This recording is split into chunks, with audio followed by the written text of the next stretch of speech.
बाप का भी नाम बदनाम कर रहे हैं और वो पाक फौज का भी नाम बदनाम कर रहे हैं। वो क्यों नहीं समझाता बाजवा को कि ये अनलॉफुल है, ये अनकॉन्स्टिट्यूशनल है। सिर्फ प्रेसिडेंट ऑफ पाकिस्तान हमारी पेंशनें बंद कर सकता है। सिर्फ प्रेसिडेंट ऑफ पाकिस्तान हमारी मेडिकल। रिटायर्ड आर्मी अफसर्स ने प्रेस कॉन्फ्रेंस की है। गो के इस्लामाबाद प्रेस क्लब के अंदर तो इन्हें नहीं जाने दिया गया, लेकिन बाहर इन्होंने तकरीरें वगैरह की, हंगामा हुआ। सहाफ़ियों ने और इम्पोर्टेड हुकूमत के बाद लोगों ने इंसल्ट भी की। शहबाज शरीफ ने कुत्ता पाला, मूंछों वाला, कुत्ता बिल्ला मूंछों वाला, हरामखोर मूंछों वाला, कातल मूंछों वाला। ये जाके बेल्जियम में फार्म हाउस ले ले, ऑस्ट्रेलिया में फार्म हाउस ले ले और जनाब पूरा पाकिस्तान लूट ले और लोगों की किसी पेंशन लूट ले, किसी के बाप के पैसे नहीं है। अहम खबर ये है कि मौजूदा गवर्नमेंट ने पासपोर्ट में से इसराइल का नाम निकाल दिया है। वज़ारत दाखिला कौम को वजाहत करे।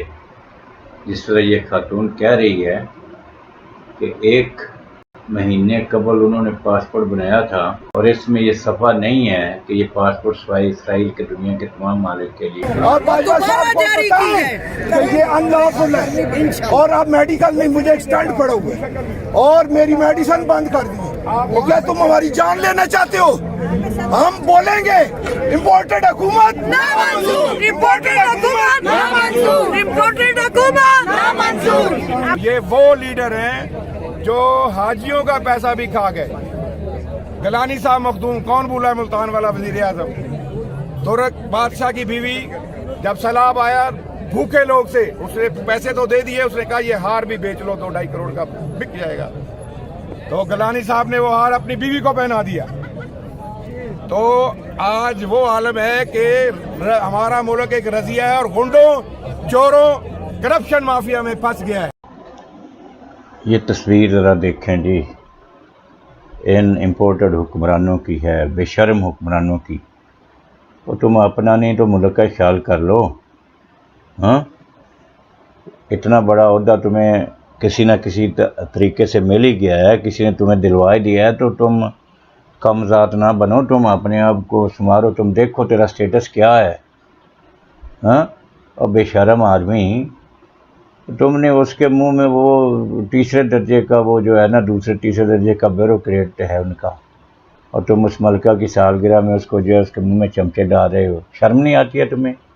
अगर तुम्हें कोई हुक्मरान बुलाए तुम्हें स्टेटस अपना देखना चाहिए, प्रोटोकॉल देखना चाहिए।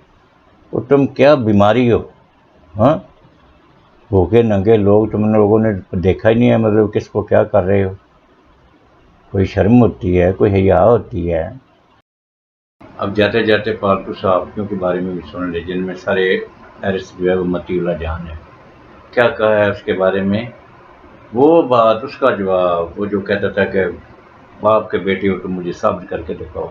समी इब्राहिम जी। मतीउल्लाह जान को इल्जाम का सामना है कि फौज की बैरक में इनके साथ यार ये इल्जाम लगा रहे हैं और इल्जाम साबित करेगा। और he was caught naked, another corslet इसके ऊपर चढ़ा हुआ था, डॉगी बनाया था इसको, और he was sucking the bloody dicks of other people.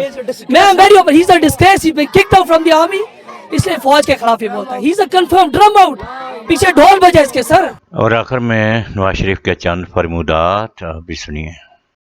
मुझे बताएं कि फौजी जनरल जो शख्स खून मारते हैं, जो मार्शल लॉ लगाते हैं, ये कौन है? ये पाकिस्तान के ठेकेदार हैं? ये हर मामले में पूछ पड़ते हैं, इनका क्या काम है? ये अपने डोमेन में क्यों नहीं रहते? ये अपने दायरे में क्यों नहीं रहते? जो आइन ने बताया कि इस दायरे में आप रहें, ये क्यों हुकूमती इदारों के अंदर जो है ना वो आके कदम रखते हैं?